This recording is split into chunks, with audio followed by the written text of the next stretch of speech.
집행정지라는 테마는 이 행시나 사시가 옛날에는 논술형 시험이었잖아요. 그치? 요즘 사례형이 되지만 논술형 시험일 때 아주 단골 메뉴로 많이 나왔던 문제예요. 또 사례형 문제에서도 가끔 추가적인 논점으로 많이 설명이 되기 때문에 집행정지는 별표야. 자, 그래서 다시 한번 집행정지를 되짚어 봅니다.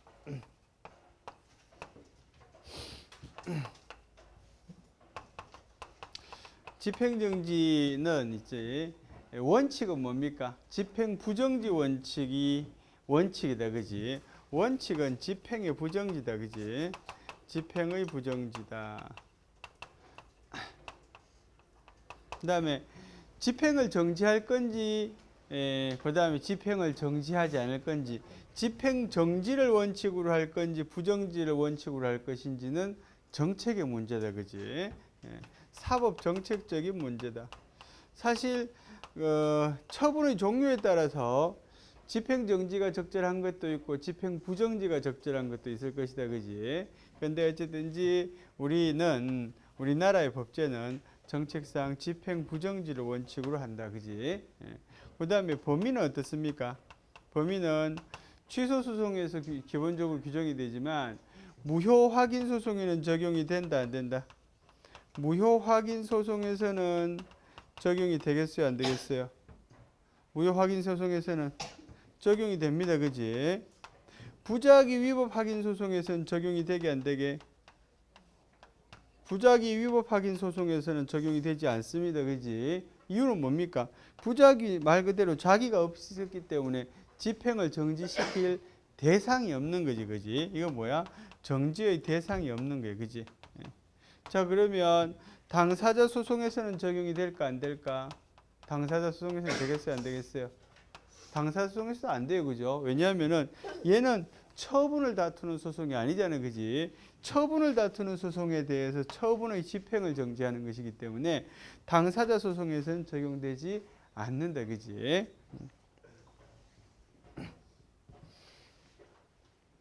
두 번째는 요건에 대해서 했다, 그지? 요건은 두 가지가 있어, 그지? 요건은 첫째는 뭡니까? 신청을 위한 요건이야, 그지? 그 다음에는 본안을 위한 요건이.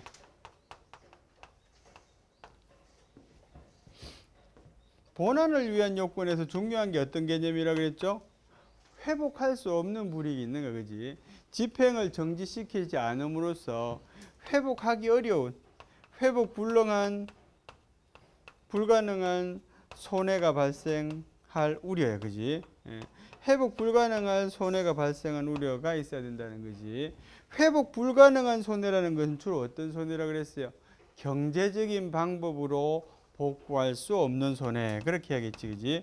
경제적인 방법으로 복구할 수 없는 손해. 경제적 방법으로 사실 복구가 가능하다면 뭐 하면 돼? 손해배상, 국가배상 해도 되잖아, 그지? 그래서 경제적 방법으로 복구할 수 없는, 복구하기 어려운 손해를 회복 불가능한 손해라고 한다, 그지? 신청의 요건에서 보면은 첫 번째는 뭡니까? 처분을 봐야 된다, 그지? 처분. 요건 뭐야? 정지 대상인 처분이 존재해야 된다, 그지? 정지 대상인 처분이 존재할 것. 두 번째는 어떤 게 있어요? 본안이 계속 중일 것, 그지?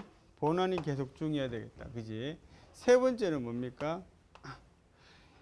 청구가 이유 없음이 명백하지 않아야 되겠다, 그지?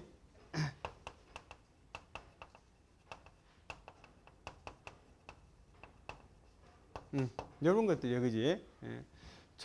정지 대상인 처분이 있어야 되겠다. 본안이 계속 중이어야 되겠다, 그지? 청구가 이유 없음이 명백하지 않아야 되겠다, 그지?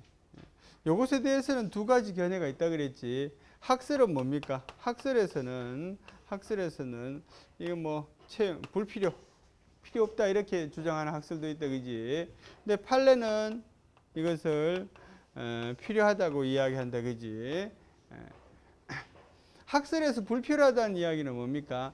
집행정지에서 구제될 수 있는 구제의 대상과 본안 판결에서 구제받을 수 있는 구제의 대상은 좀 다르다라고 보는 거지, 그지? 집행정지에서는 이게 뭡니까 이게 잠정적인 보전 절차에, 그지? 잠정적인 보전 절차고 본안 처분에서는 본격적인 권리의 구제잖아요, 그지? 그래서 잠정적인 보전 절차하고 본안의 구제와는 조금 구제의 내용이 다르지 않느냐 이런 말이야, 그지? 다르기 때문에 굳이 이걸 요건을 할 필요 없다는 거고요. 판례에서는 야, 다퉈볼 필요도 없는데 굳이 뭐 하려고 해주냐는 거지, 그지? 다퉈볼 필요가 없다는 거고요. 예.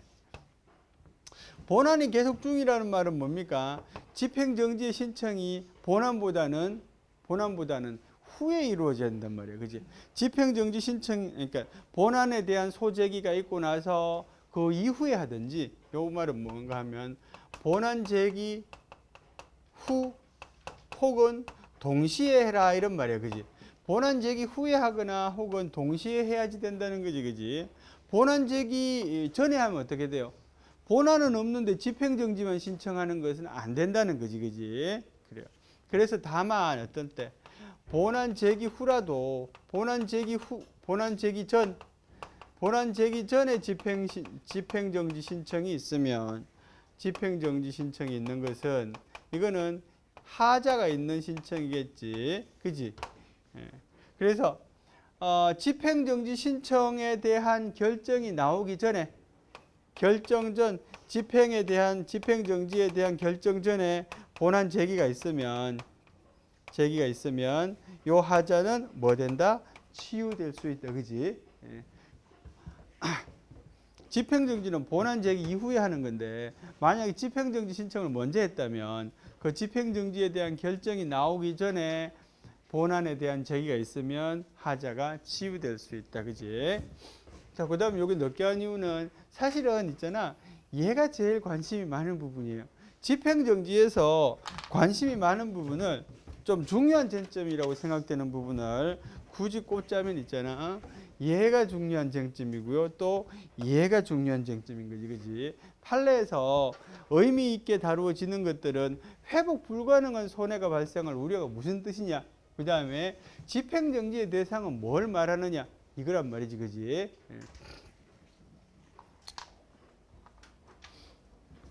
집행정지 대상인 처분에 대해서 관심이 있는 논점은 어떤 겁니까? 첫째는 거부 처분이야, 그지? 거부 처분은 집행정지 대상이 되느냐라고 말했을 때 된다, 되지 않는다? 기본적으로는 부정하는 것이 맞을 것이다, 그지? 왜냐하면 거부 처분에 대해서는 집행을 정지하더라도 실제로 얻을 이익이 없다, 그지? 예. 거부 처분에 대해서 예를 들어서 보세요. 허가 신청을 했는데 거부가 되었어. 거부 처분을 받았어.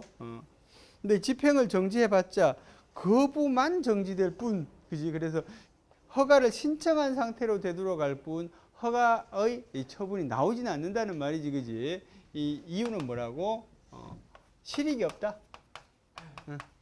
거부 처분에 대해서는 집행을 정지하더라도 실익이 없다. 그 다음 긍정설도 있다, 그지? 세 번째는 뭡니까? 제한적 긍정설이야, 그지?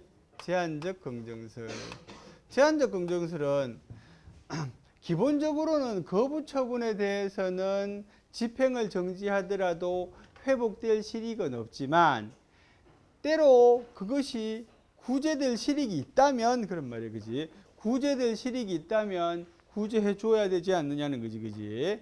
예를 들어서 어떤 겁니까? 예를 들어서 허가 연장 신청이 있는 경우에, 그지? 허가 연장 신청이 있는 경우, 이런 경우에는 가능할 수 있어요, 그죠? 체류 허가를 연장한다거나 아니면 영업 허가 갱신을 연장하는 경우도 마찬가지예요. 이런 경우에는 갱신 허가에 대한 집행이 거부되어도 구제될 실익이 있을 수 있다는 거지, 그치? 두 번째는 어떤 게 있는가 하면 원서 접수 거부 같은 거. 이런 것들은 거부지만은 가능성이 있다. 그지? 뭐 1차 합격자 불합격 처분 같은 거지. 뭐 불합격 처분 같은 거. 불합격도 뭐 다음 시험이 있는 경우에 의미가 있는 거지. 그지? 다음 시험이 없으면 이거 의미가 없고요. 다음 시험이 있는 경우 시험을 보게 해야 되니까 1차 합격, 1차 불합격 처분, 뭐 원서 접수 거부. 그러니까 후행에 어떤 행위를 남겨두고 있는 경우에는 집행 정지가 좀 의미가 있다는 거지. 그지? 제한적 긍정사. 그지?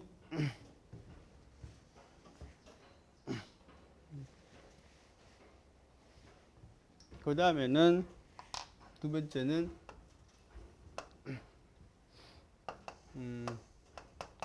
후행행위가 있는 경우, 후행행위가 존재하는 경우, 후행행위가 존재하는 경우에도 기본적으로 집행정지를 신청하는 대상은 처분인 거지. 그지? 만약에 선행행위하고 후행행위가 있으면 취소의 대상은 선행행위인데 후행행위에 집행정지를 요청할 수도 있다는 거지. 예를 들어 선행행위가 뭐가 있어요? 철거하명이라는 선행행위가 있어. 철거하명에 대한 취소를 구하면서 후행행위는 뭐야? 대집행이 있잖아. 그죠? 이 대집행에 대한 집행을 정지를 구할 수도 있다는 거지. 그지? 예. 그래서 후행행위가 존재하는 경우에는 원래 처분의 대상인 보통 집행정지는 처분, 그러니까 본안소송의 대상인 그 처분을 대상으로 집행을 정지하는데 후행행위가 존재하는 경우에는 본안 처분과는 달리, 그지? 본안 처분 아닌 후행행위에 대해서 집행정지를 신청할 수 있다. 그지?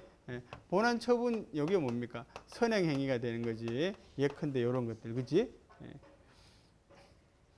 또 요 안에서 뭡니까? 이 대집행 안에서도 대집행의 계고와 대집행의 실행 이런 것들도 그지 서로 연계되는 그런 행위가 되겠지. 그래.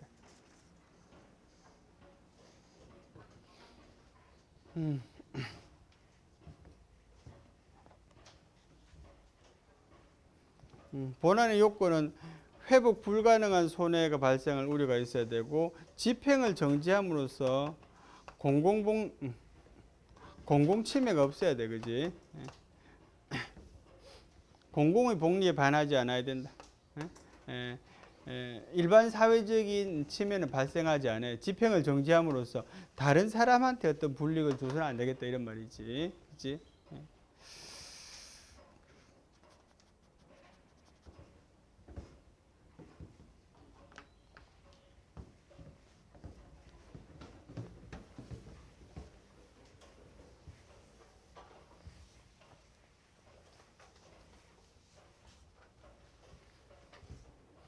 세 번째는 집행정지 결정. 집행정지는 신청으로도 할 수 있고 직권으로도 할 수 있다. 그래서 그지? 신청으로도 할 수 있고요. 당사자가. 그 다음에 법원의 직권으로도 할 수 있다. 그지? 결정은 신청 요건을 불비한 경우는 각하라는 걸 하게 되고요. 본안 요건을 불비한 경우에는 기각을 하게 됩니다. 그지? 각하와 기각의 차이점은 설명했나? 옛날에 그런 거 했나? 그지? 비슷한 거 했지. 나중에 또 하겠지만 있잖아. 소송에 있어서는 소송을 제기할 수 있는 자격을 말하는 거예요. 그지? 소송을 제기할 자격이 신청 요건에 해당되는 거지. 그지? 요 신청할 요건이 있으면 없으면 각하된다는 것은 내용을 심리조차도 하지 않는다는 말이고요. 이 본안에 대한 요건에 불비하는 경우에는 맞지 않는 경우에는 기각을 한다. 이유 없다라고 말한다는 거지. 그지? 근데 있잖아. 집행정지 결정에 있어서는 양자의 구별이 그다지 엄격치 않다. 본안에서 판단할 때도 이제 우리가 심리에 대한 판단, 그러니까 예비심리, 본안심리 그래서 예비심리에서 탈락하는 경우 각하, 본안심리에서 탈락하는 경우 기각 이렇게 말하지만 그것보다도 더 구분이 명백하지가 좀 않다는 거지, 그지? 이게 무슨 말인가 하면 본안심리에 탈락, 본안 요건을 안 맞은 것을 각하하거나 신청 요건이 안 맞는 걸 기각하거나 이래도 잘못된 판결이라고 하지는 않는다는 거지, 그지? 예. 그거는 사실은 우리가 본안 판단할 때도 마찬가지야. 소송의 요건 중에는 어떤 게 있었어요? 우리 옛날에 배운 것 중에 소송의 요건 중에 대표적인 게 뭐야? 제소기간 하는 게 있잖아, 그죠? 제소기간. 예. 두 번째는 어떤 거야? 대상 물에 가는 거. 처분성 여부야, 그지? 예. 처분성 여부. 세 번째는 뭡니까? 당사자 적격이야, 그지? 소송을 할 수 있는 자격이 있는지 적격성 판단입니다. 예. 원고 적격, 피고 적격에 대한 적격성 판단. 네 번째는 뭐야? 여기서 이제 뭡니까? 예, 법률상의 이익 개념이 나오는 거지, 그지? 원고 적격에서 법률상 이익 개념이 나오지. 그 다음에 뭡니까? 관할의 문제가 나와, 그지? 자, 이 중에서 있지. 좀 형식적인 요건. 여기서 말하면 신청 요건에 해당되는 게 뭡니까? 얘 신청 요건에 해당되지, 그지? 그 다음에 처분성도 신청 요건에 해당돼. 이거 다퉈볼 필요도 없다, 그지? 그 다음에 관할 문제 대표적으로 요 세 가지는 이 신청 요건에 해당돼. 그래서 형식적 요건이라 그러고요. 이 적격성 판단, 법률상 이익이 있나 없나 요거는 또 해봐야 돼, 그죠? 이거는 청구할 자격이 있는데 이 사람이 이 청구할 자격을 가진 자가 청구한 내용이 이유 있는지 없는지에 대한 판단이 뭡니까? 법률상 이익의 개념이야. 그 사람이 회복될 이익이 있는지, 그 사람이 침해된 이익이 있는지, 그지? 예. 그래서 요게 이제 실질적인 요건이 되는 것인데 사실 요런 것들이 안 맞으면 뭐 하게 돼? 각하를 하게 되고요. 요게 안 맞으면 기각을 하게 된다는 거지, 그지? 그렇지만 엄격히 보면 이게 다 소송의 또 요건이라서 여기에 다 맞지 않으면 하나라도 맞지 않으면 각하한다 이런 표현도 전혀 틀리진 않은 거지, 그지? 그래서 요거의 경우에는 있잖아, 뭐 명백하면은 각하할 수도 있을 거고요. 그렇지 않으면 기각할 수도 있을 거고요, 그죠?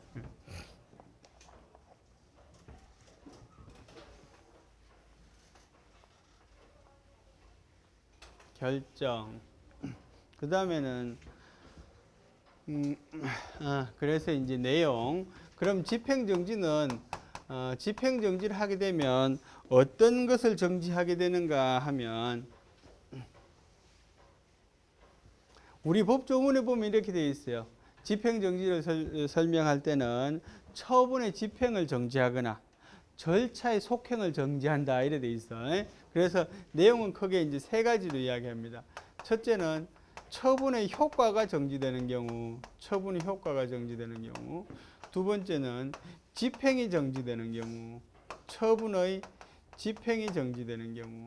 세 번째는 절차의 속행이 정지되는 경우. 이렇게 세 가지로 구분하는 것이 일반적인 경우야, 그지? 그래서 집행이 정지되면 처분의 효과가 정지되는 경우, 처분의 집행이 정지되는 경우, 절차의 속행이 정지되는 경우인데 얘하고 얘는 조금 비슷한 면이 있어요. 사실 같은 이야기인데 행위 유형이 달라. 처분의 집행이 정지되는 경우는 있잖아. 그러니까 처분의 효과가 정지되는 경우는 별도의 집행이 필요 없는 경우를 말해. 그 본처분 자체가 종국적인 경우. 얘는 처분이 있고 그 다음에 처분에 따른 집행이 다시 존재하는 경우. 예를 들어서 철거 하명이 있고 아까 했잖아, 그죠? 철거 하명이 있고 대집행이 있으면 철거 하명에 대한 취소를 구하면서 대집행의 정지를 구하는 거 아니야, 그지? 그래서 집행의 정지를 구할 수 있다는 말이지, 그지? 이 처분에 대한 집행의 정지, 뭐 이런 말이고요. 처분의 효과가 정지되는 경우는 연장 허가 거부 거처, 연장 허가의 거부와 같은 경우 여기에 속하는 거지. 연장 허가가 거부가 되면 이 효과가 정지가 되면 연장 허가가 유지가 된다 일단은 거지. 그런 거란 말이지. 그 다음에 절차의 속행이 정지가 되는 경우도 있어.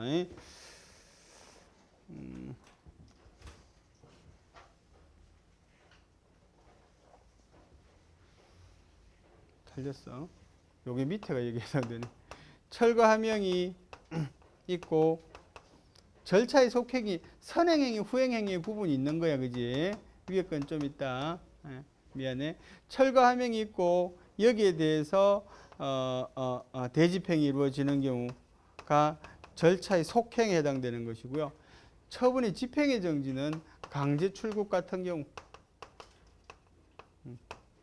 강제 출국은 이 강제 출국을 명하고 강제 출국을 집행할 수 있잖아, 그지? 예, 이게 그런 뜻이. 그래서 이런 세 가지 유형이 있을 수 있다, 그지? 예, 처분의 효과가 정지되는 경우, 처분의 집행이 정지되는 경우, 절차의 속행이 정지되는 경우.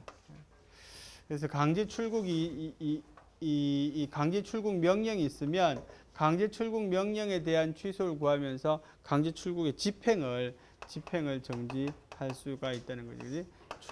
출국 강제 집행을 정지할 수가 있게 된다. 그런 말이지, 그렇지?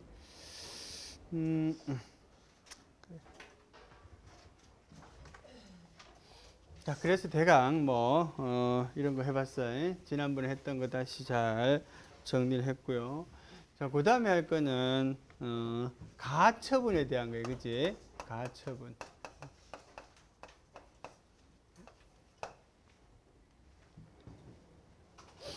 집행정지와 가처분이 갖는 이 대별적인 차이라고 한다면, 지금 우리가 배우고 있는 게 뭡니까? 가구제제도예요, 그지? 임시적인 구제제도인데, 집행정지라는 거는 집행이 이루어지는 것을 정지시켜 주시오, 소극적인 입장이지. 가처분은 말이야, 임시적인 거지만 뭔가 처분을 해주세요, 이런 거야, 그지? 가처분은 그래서 있잖아. 뭐하고 가까운 겁니까?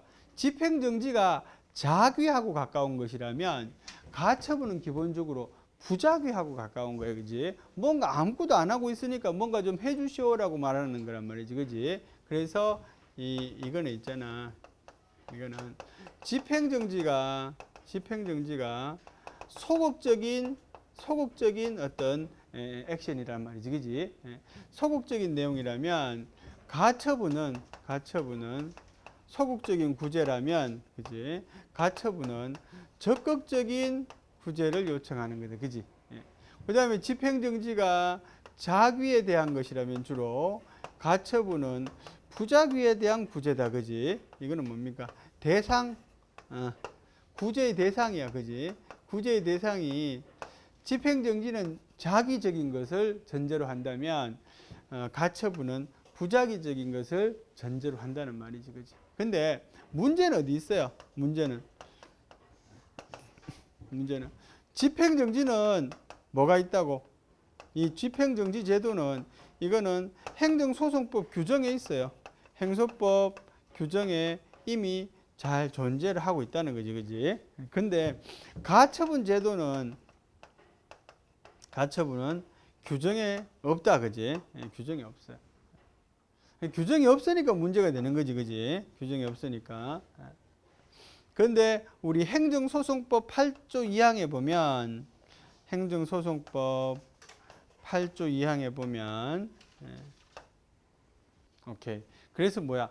행정소송법에 규정하고 있는 사항 말고는, 그지? 민사소송법이나 민사집행법, 법원조직법은 조직적인 것이니까 작용적인 것은 민사소송법이나 민사집행법상의 규정을 따라도 된다는 거란 말이지, 그지? 그러면 행정소송법 8조 2항의 규정이 일반조항으로서 역할을 해가지고 이 경우에도 가처분이라는 민사집행법상의 규정을 행정소송에서도 활용할 수 있겠느냐는 거지, 그지? 그래서 그 8조 2항의 규정에 대한 뭡니까? 해석상의 논의가 있다는 말이지, 그지? 8조 2항을 근거로 된다, 안 된다, 그지?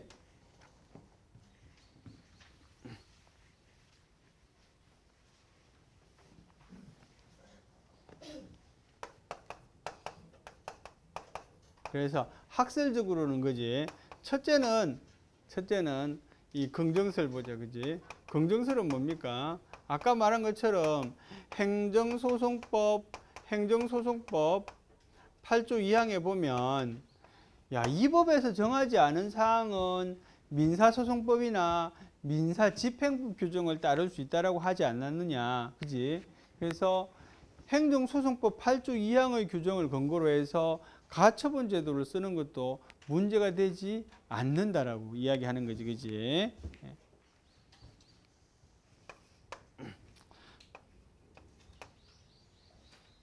부정설은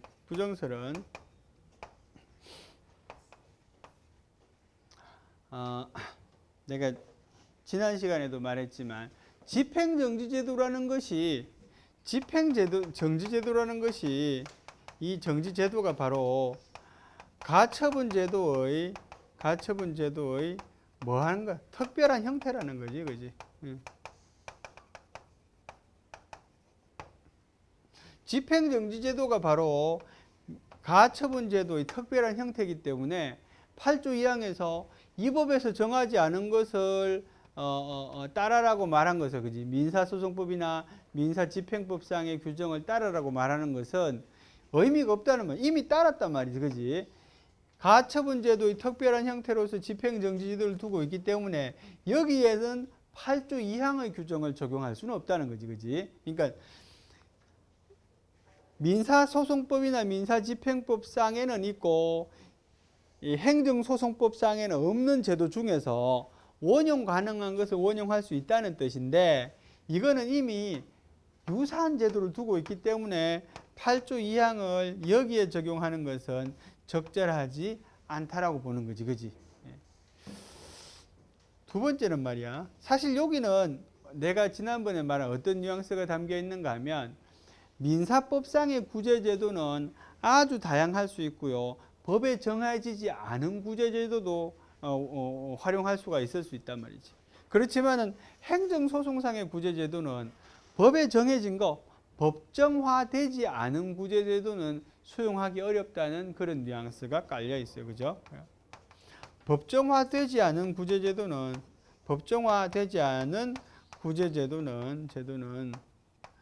활용이 어렵다. 사실 위에하고 뭐 비슷한 뉘앙스의 이야기야. 법정화되지 않은 구제제도는 쓰지 말란 말이지. 특별히 행정소송제도. 세 번째는 있잖아요. 밑에 쓸 거, 여기다 쓴다, 그지? 세 번째는 이거는 가처분 제도는 아까 말한 것처럼 부작위에 대한 제도다, 그지? 그래서 뭐하고 어울리는가 하면 있잖아. 의무이행소송하고 어울리는 제도예요. 그렇겠지. 의무이행소송은 처분을 구하는 소송이잖아, 그지? 직접적인 작위를 구하는 소송이잖아. 그래서 의무이행소송이 부인되고 있는 경우에 의무이행소송이 인정되지 않는데 가처분 제도를 두는 것은 논리적으로 안 맞단 말이지, 그지? 의무이행소송이 인정되지 않기 때문에 논리적으로 부합하지 않는다. 가처분 제도를 두는 것은 그런 말이야.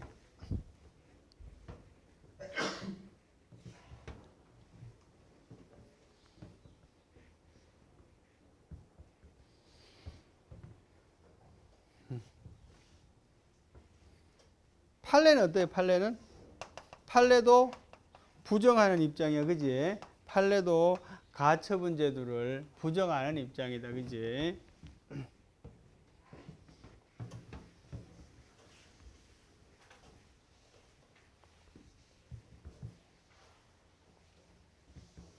자, 그럼 문제.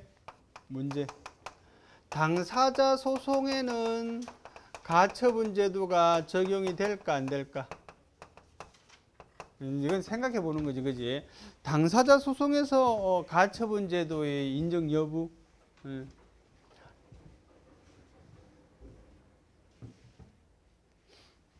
당사자 소송에서는 가처분 제도가 인정이 되겠나 안 되겠나? 길윤식 어때요? 생각해 보는 거예요, 그지? 당사자 소송에서는 가처분 제도가 인정되지 않을까? 될까 안 될까? 요거는 뭐에 있는 제도라고? 민사집행법상의 제도야, 그지?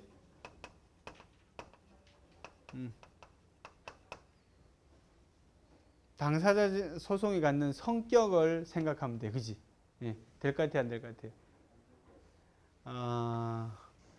당사자 소송은 있잖아. 당사자 소송은 어떤 관계를 다툽니까? 비권력적인 관계를 다투지, 그지? 행정과 이 행정의 상대방과 대등한 관계다, 그지? 소송의 구조가 민사소송과 유사하다, 그지? 그러면 적용이 되겠지. 그래요. 당사자 소송에서는 있잖아. 가처분 제도를 적용한다라고 말합니다. 당사자 소송에는 사실은 있잖아. 이거 말고도 민사소송상의 임시적인 구제 절차인 가압류나 있잖아. 가집행이나 이런 것도 다 할 수 있다라고 그래. 요런 것들은 가압류는 없지만 가집행에 관한 규정은 행정소송법에도 명확히 규정이 되어 있어요. 당사자 소송의 경우에 가집행할 수 있다 이렇게. 다만 국가를 당사자로 하는 가집행은 안 된다 이렇게 돼 있어. 그래서 당사자 소송에서는 가처분 제도를 인정할 수 있을 것이다, 그지? 이유는 뭐다? 당사자 소송은 행정과 대등한 위치에 있으며 민사 소송과 유사한 소송 구조를 갖고 있기 때문이다, 그지?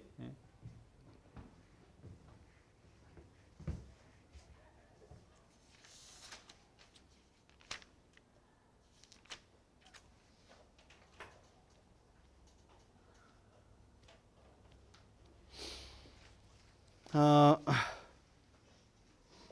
512페이지 부분에 보자. 절차부터 다시 확인해 봅시다.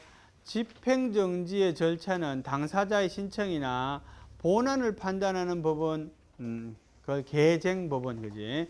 쟁송이 계류되어 있는 법원이 행하고요. 내용은 했지, 그지? 효과를 정지시키거나 집행을 정지시키거나 절차의 속행을 정지시키는 경우들이 있다.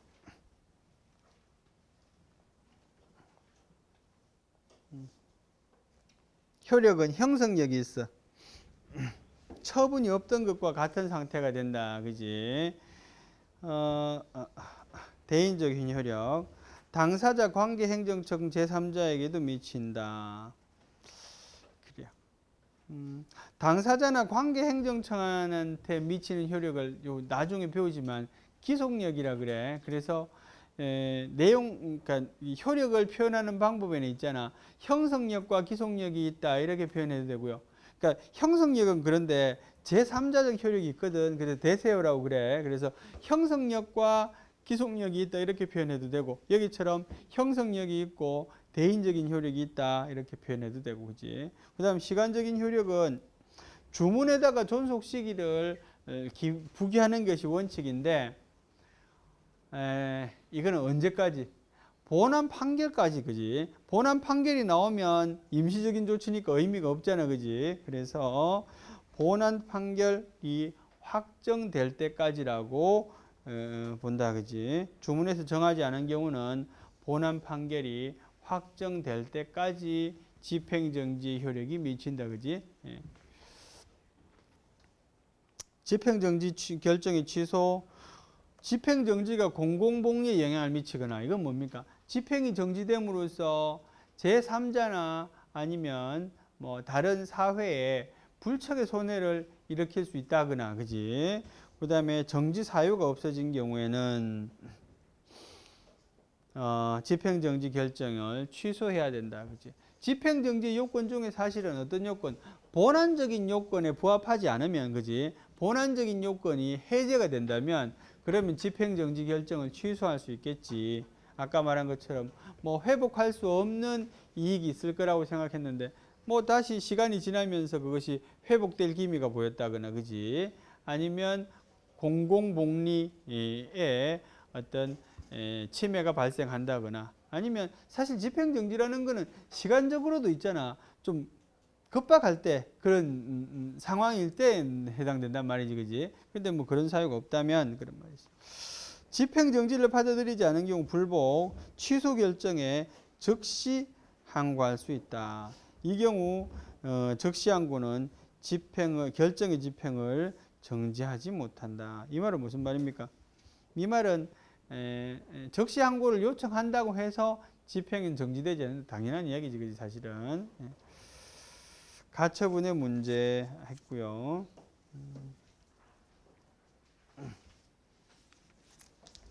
가처분의 문제 다 아까 해서 인정 여부가 적극설, 소극설이 있으나 판례는 행정소송법상 명문의 규정이 없고 집행부정지 원칙을 규정한 행정소송법의 규정은 이 가처분 규정은 있잖아요. 민소법상 규정이 아니라 고치세요.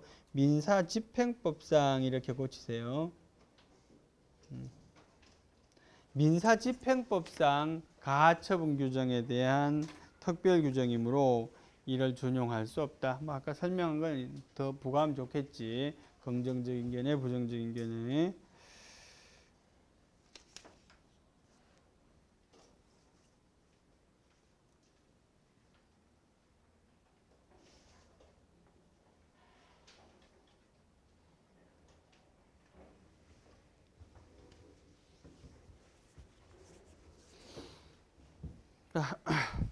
행정소송의 제기요건 보겠습니다. 제기요건 거기 읽어보시면 이렇게 되어 있지. 행정소송이라는 것은 정당한 소송을 제기할 자격이 있는 자가, 원고 적격이 있는 자, 그지? 이 원고 적격이 뭐야? 법률상 이익, 처분을 취소함으로써 회복될 법률상 이익을 말하는 것이고요. 두 번째는 피고 적격을 가진 행정청을 상대로, 피고 적격을 가진 행정청은 뭡니까? 처분청을 말하는 거예요. 그지? 그 다음에 권한이 이전된 경우, 권한이 위임된 경우, 대리된 경우, 뭐 내부 위임인 경우 이런 거 했었지. 그 다음에는 소송물에 관한 사항, 행정소송의 대상인 처분, 행정소송 사항인 처분을 대상으로 하여. 그 다음에는 제소기간 내에 절차와 형식을 갖추어 관할 법원에, 그지? 이게 아까 말한 것처럼 여기서 이게 뭐야? 3번, 4번, 5번, 6번 해당되는 게 주로 뭡니까? 이게 이제 형식적인 거. 2번부터 사실은 2, 3, 4, 5, 6이 형식적인 요건인 거지, 그지? 예. 신청의 요건에 해당되는 것이고요. 그 다음에 1번이 주로 내용적인 요건에 해당되는 거예요, 그지? 행정심판과의 관계, 행정심판의 임의 절차화. 행정심판을 거치지 않고도 소송을 제기할 수 있도록 했어, 그지? 행정심판을 거치지 않고도 소송을 제기할 수 있다라고 했을 때 여기에 행정소송은 뭐만 말하는 거예요, 사실은? 항고소송만을 말하는 거예요, 그지? 당사자 소송을 말하는 것은 아니다, 그지? 예외적으로 법률이 행정심판의 재개를 거치지 않고는 소송을 제기할 수 없다고 하는 경우에는 행정심판 전치주의가 적용이 된다 그래서 행정심판 전치주의를 강제화하고 있는 것들에는 어떤 게 있다 그랬어요? 공무원의 인사상 불이익 처분, 운전 면허에 관한 처분, 그지? 그 다음에 국세나 관세에 관한 처분, 뭐 이런 것들이 대표적이라고 그랬지. 그 다음에 취소 소송을 바로 제기하는 경우, 하나 물어봅시다. 행정심판을 반드시 거쳐서 소송으로 가게 하고 있는 경우, 예를 들어서 공무원이 있잖아. 해임이 됐는데 뭐를 소청이라는 행정심판을 받아야 돼. 공무원이 해임이 되면 소청 절차를 거치지 않고 바로 소송을 제기했어요. 그러면 이 소송을 청구받은 법원에서는 어떤 판결을 해야 될까? 심리를 한다? 아니면 각하라는 결정을 내린다. 그지? 각하라는 결정을 내리게 되겠지. 절차 위반이니까. 아까 말한 것처럼 여기 앞 페이지에 나온 절차와 형식을 갖추어 해서 절차가 그런 절차를 말하는 거예요. 그지? 행정소송을 거쳐야 되는데 거치지 않은 경우는 각하하게 된다. 근데 있잖아.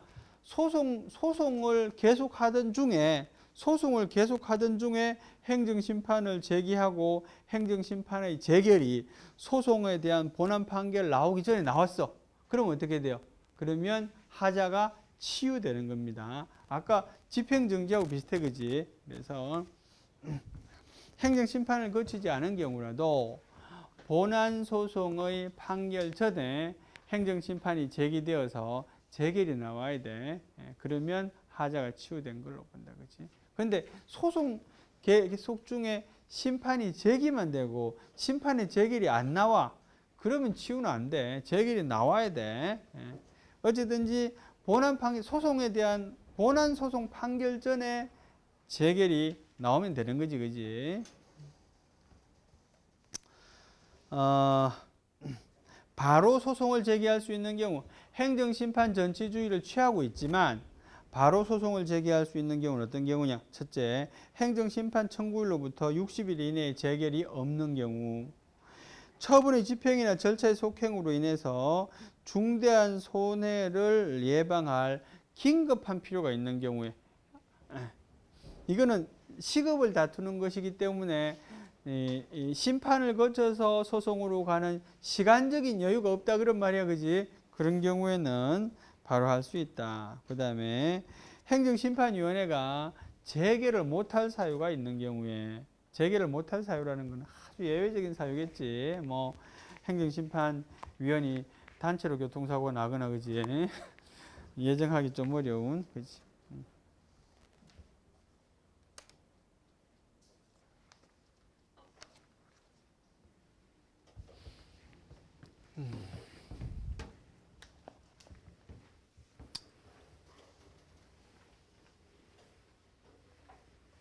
자, 그 다음에는 뭐 있노? 이 심리의 내용, 요건 심리라는 게 있어. 심리의 내용은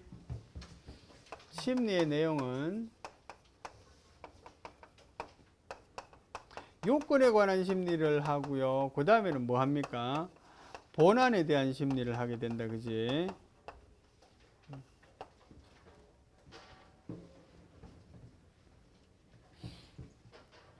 요건에 대한 심리가 아까 말한 것처럼 제소기간에 대한 것이나 아니면 피고에 관한 것이나 아니면 처분에 관한 것이나 아니면 또 뭡니까? 형식과 절차, 기타 형식과 절차에 관한 것, 이것들이 바로 요건에 대한 심리라고 하고요. 요건에 대한 심리를 다른 말로는 본안 전에 한다 그래서 본안 전 심리라고 표현하기도 하고요. 본안에 대한 심리가 있잖아요. 이거는 청구의 내용을 보는 거잖아요, 그지? 청구의 내용을 보는 거라서 청구의 내용은 사실은 이게 뭡니까? 법률상 이익의 여부를 보는 거예요, 그지?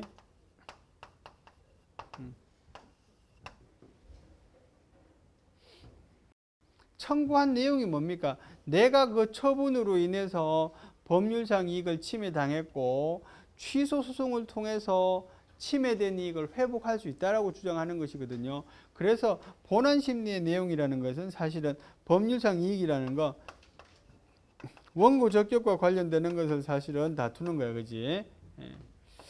그래서 요거는 위에서도 설명할 수도 있지만 밑에서 설명하는 게 사실은 더 맞는 것 같아. 원고 적격이라는 게 법률상 이익이고요. 법률상 이익을 내가 침해당했다라고 말하는 거거든, 그지? 그래서 개념적으로 보면 이 원고 적격이라는 요 개념은 사실은 요건에 관한 개념이야, 그지? 내가 소송을 다툴 자격이 있느냐, 그지? 다툴 자격이 있느냐, 이 말은 사실은 결국 내용적으로는 어떤 이익을 침해당했느냐를 다투는 것이기 때문에 이 본안 심리하고 이렇게 구분한다는 게 사실은 현실적으로는 불가능하다, 그지? 그래서 법률상 이익의 문제는 아까도 말한 것처럼 그것이 명백하게 되면 각하가 되겠지만 그렇지 않으면 대개의 경우에는 기각을 하게 되겠다, 그지? 받아들이는 거는 뭐라 그래? 인용이라고 말해, 그지? 인용. 이거는 뭡니까? 이거는 뭐 하게 돼? 각하하게 되겠지, 그지? 맞지 않으면. 요건 심리에서 탈락하는 것을 우리는 각하라고 말하고요. 본안 심리에 들어가서 본안 심리에서는 청구가 이유 있음, 청구가 그래 네 말이 말이 돼라고 말하는 것을 인용이라고 말하고요. 인용, 그지? 예. 청구가 이유가 없음이라고 말하는 것을 기각이라고 한다, 그지? 예.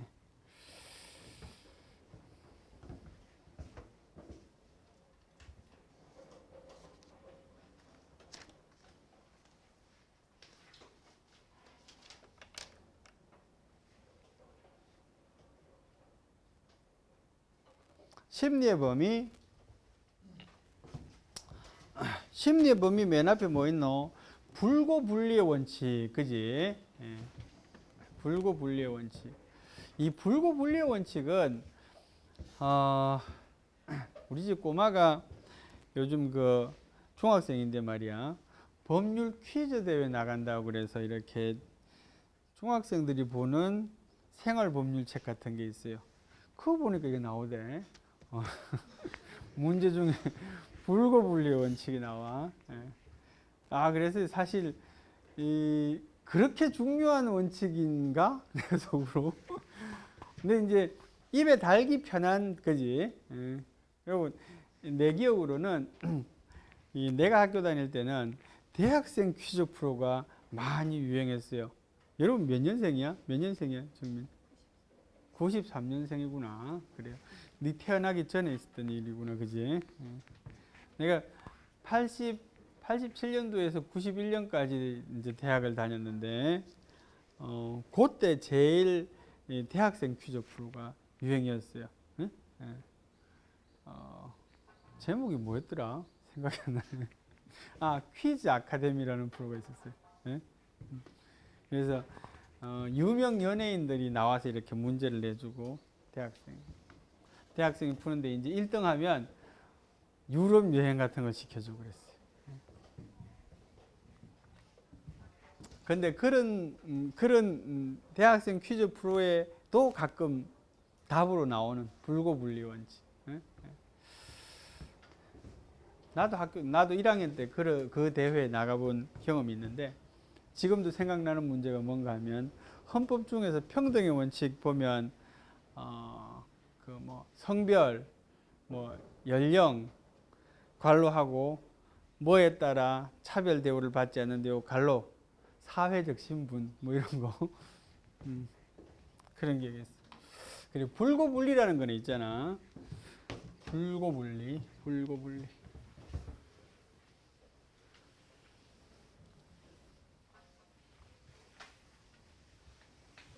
불고불리 했구나, 한번, 그지? 옛날에 했네. 지금 언뜻 보니까.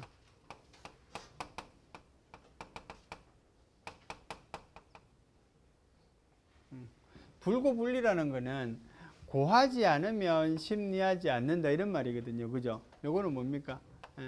청구한 내용, 청구하지 않으면 심리하지 않는다는 말이지, 그지? 법원이 이 사람이 위법한 처분으로 인해서 고생하고 있단 말이야, 그지? 그렇다고 해서 법원이 직권으로, 야, 너 한번 소송 제기해라, 너는 소송을 제기해야 돼, 이렇게 지도할 수는 없는 거야, 그지? 그래서 처분으로 인해서 손해를 입은 자가 말이야, 불이익을 입은 자가, 그 자가 소송을 제기해야 비로소 심리를 하게 된다는 거지, 그지? 소송을 제기하지 않으면 심리를 하지 않는다는 말이지, 그지? 우리가 배고플 때는 어떻게 해야 돼요? 울어야 돼요, 그죠? 우는 애한테만 젖을 주는 거지, 그지? 울지 않으면 젖 주면 안 돼. 울지 않는 애를 젖 주면 체합니다, 그지? 그래서 우는 애만 젖 주도록 했어요. 근데 사실 우는 아이 젖 준다는 말은 여기도 쓰이고 또 이렇게 요 불고불리 원칙, 이걸 다른 말로 처분권주의라 그러는데, 처분권주의하고 조금 비슷한 말이 뭐가 있는가 하면 변론주의라는 말이 있어요.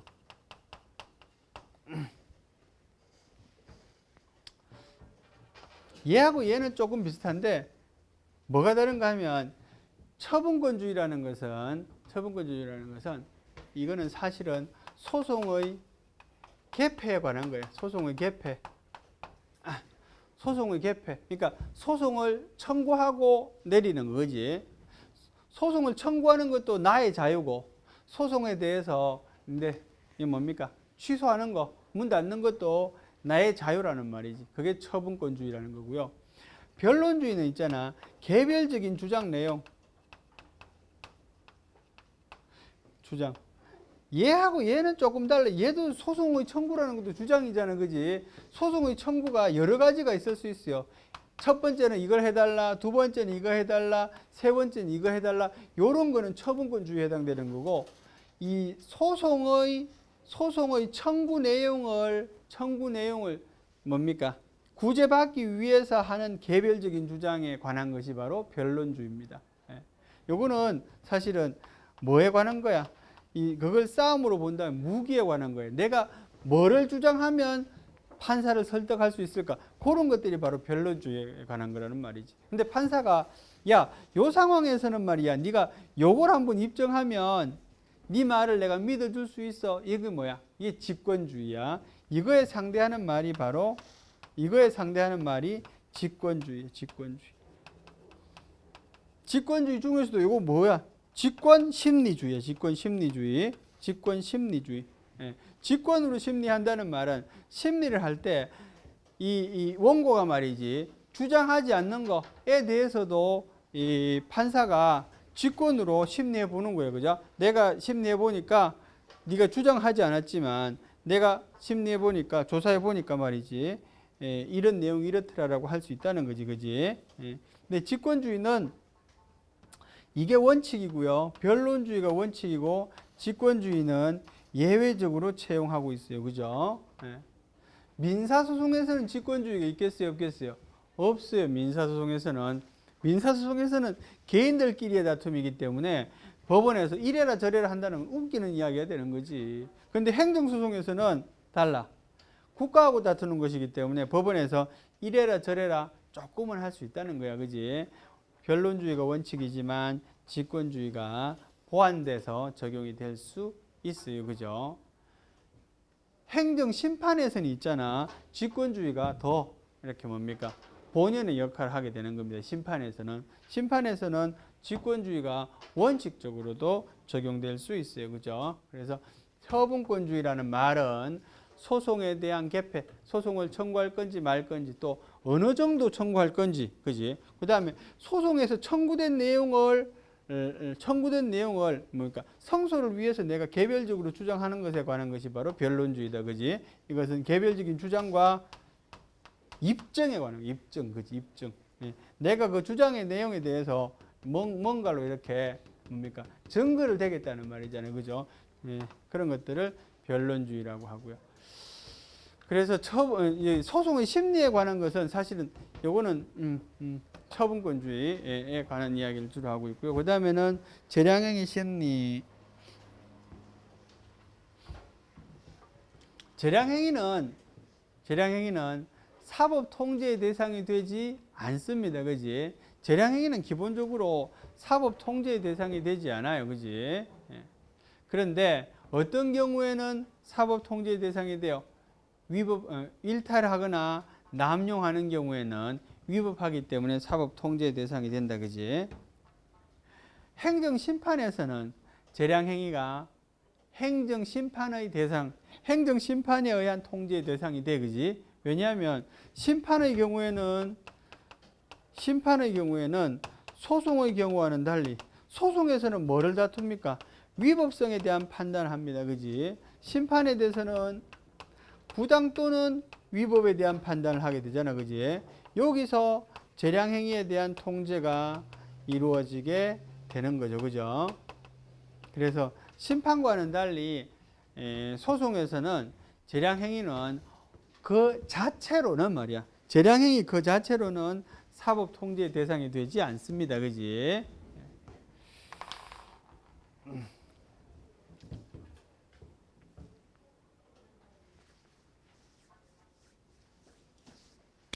그래서 그래요. 근데 이제 아까 말한 것처럼 옛날에는 말이야, 재량행위는 행정소송의 대상이 되지 않는다 이렇게 썼단 말이지. 근데 대상 자체가 안 되느냐 이렇게 말하기는 좀 어렵다는 말이야. 사실 궁극적으로 말하면 대상이 안 되는 게 맞아요. 그거는 사법심사를 할 수 없다. 뭐 그러니까 그런 뜻이니까. 근데 소송의 대상인지 아닌지에 대한 판단을 하기보다는 그렇게 말하기보다는 사법 통제의 대상이 된다, 안 된다라고 말하는 것이 더 적절하다는 말이지, 그지? 그래서 재량행위는 사법 소송의 대상이 아니다 이렇게 표현하지 말고 사법 통제의 대상, 행정 소송에 의한 사법 통제의 대상이 아니다 이렇게 말하는 것이 더 적절하겠다, 그지?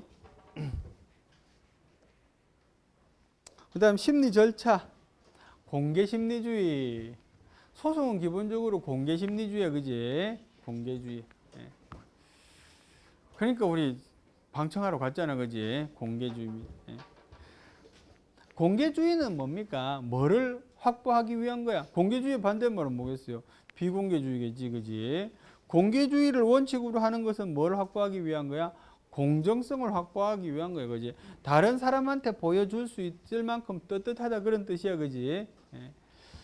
그래요. 그렇지만 당사자가 말이야, 이거는 프라이버시하고 중요한 관계가 있어서 나는 비공개 심리를 요청합니다. 그럼 비공개 심리를 하게 되는 거지. 예. 구술심리주의. 변론 및 증거조사를 구술로 하는 것을 원칙으로 한다, 그지? 구술심리주의의 반대말이 뭐야? 서면심리주의야, 그지? 요거는 사실 구술심리주의하고 공개주의는 반드시 일치하지는 않지만 좀 연동되어 있는 성격이 있어요. 구술로 하는 거는 공개하도록 하고 있고, 서면으로 하는 거는 비공개. 서면으로 한 거를 공개로 하려면 배부를 해야 되잖아, 그지? 그래서 서면은 비공개, 구술은 공개 이런데 반드시 일치하는 건 아니지만 대개의 경우는 연동이 돼 있다. 변론주의.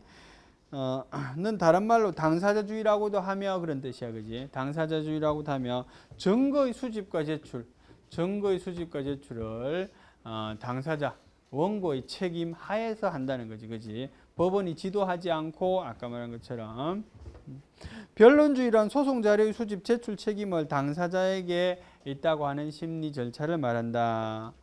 따라서 변론주의 하에서는 자기에게 유리한 사실을 주장하는 것도 당사자이며 자기에게 유리한 증거를 제출하는 것도 모두 당사자의 책임으로 한다. 그치? 반면 직권탐지주의랑 소송 자료의 수집이나 제출이 법원에게 책임이 있는 경우를 말한다. 그치?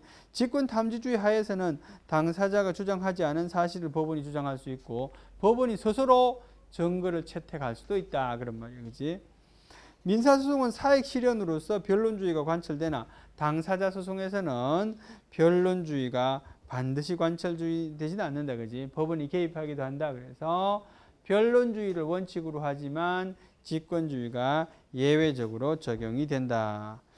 행정소송법 제26조에서는 법원은 필요하다고 인정하는 때에는 직권으로 증거조사할 수 있고 이걸 뭐야? 직권조사주의 이렇게 말하는 것이고요. 당사자가 주장하지 아니한 사실에 대해서도 판단할 수 있다. 직권탐지주의, 그지? 처분권주의는 아까 했다, 그지? 변론주의와 차이는 아까 말한 것처럼 변론주의는 뭐라고? 증거의 수집과 제출에 관한 것이고 주로 아니면 그런 개별적인 주장, 청구 내용에 대한 개별적인 주장에 관한 것이고 처분권주의는 소송물에 대한 처분의 자유, 소송물에 대한 처분의 자유라는 것은 소송을 제기할 것인지 여부, 소송을 취소할 것인지 여부에 대한 자유, 그치? 행정심판, 기록, 제출, 명령. 법원은 당사자의 신청이 있는 경우에는 행정심판 기록을 제출하도록 명령할 수 있다. 그치?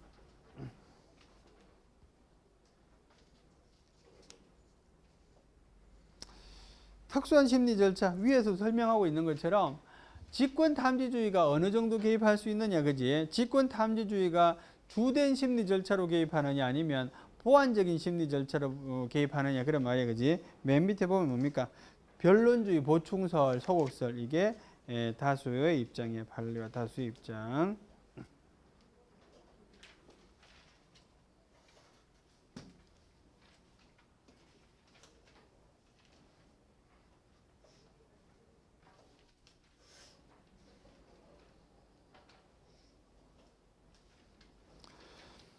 주장과 입증 책임 요것만 보고 마치자. 주장 책임, 변론주의를 원칙으로 하므로 주장 책임은 뭡니까? 주장하는 자가 그에 대한 내용을 입증해야 된단 말이야, 그지? 근데 원고 책임설이란 말은 뭔가 하면 옛날에는 우리 공정력이라는 개념 배웠습니까? 공정력은 어떤 개념이야? 행정행위는 하자가 있더라도 그지? 이런 유효하게 추정되는 성질이야. 근데 공정력이라는 개념이 과거에는 유효하고도 적법하게 추정되는 성질이라고 말했단 말이지. 그래서 유효성 추정 및 적법성 추정이 이루어졌단 말이지. 그지? 그 시대에는 말이야. 적법성 추정이라고 말했던 시대에는 위법하다고 주장하는 자가 다 입증해야 되는 거예요. 그지? 그래서 그때는 원고 책임설이었다는 말이지. 그지? 그래서 공정력에 대한 과거의 견해에 있어서는 원고 책임설이 다수 이제 통설적인 견해였고요. 근데 지금은 적법성 추정은 되지 않는다. 유효성 추정만 된단 말이에요. 지금은. 그지? 그래서 원고 책임설이 아니라 각자 원고나 피고나 각자 자기가 주장하는 바에 대해서 책임을 진다는 거지. 그지? 그 다음에 무효등 확인 소송. 무효 원인에 대한 입증은 피고가 진다는 주장. 무효는 하자가 크기 때문에 원고가 책임진다는 판례가 대립한다. 그러니까 무효 확인 소송에서는 다수의 견해는 있잖아. 다수의 견해는 피고가 져야 된다. 무효 원인에 대해서는. 그 다음에 판례는 원고가 져야 된다는 거지. 그지? 그 입장을 보면 이 행정행위 하자가 중대하고 명백한 경우에 무효가 되니까 그런 경우에는 오히려 그 피고가 중대하고 명백하지 않다 이렇게 이야기해야 되는 거 아니냐는 거지. 그지? 부작위 위법 확인 소송은 처분에 대한 신청을 한 사실 및 원고에 대한 처분 신청권이 있음은 원고가 입증해야 되며, 내가 부작위 위법 확인 소송에서의 중요한 거는 신청의 자격이야. 신청의 자격인데 신청의 자격을 누가 입증한단 말이야? 주장하는 자가지. 소송을 제기하는 자가 내 신청 자격이 있으라고 이야기해야 된다는 말이지. 원고의 신청에도 불구하고 부작위한 것에 대해서는 그 이유를 피고가 입증하면 되겠지. 그치? 자, 다음 시간에 위법 판단 기준 시점 하겠습니다. 수고했습니다. 네.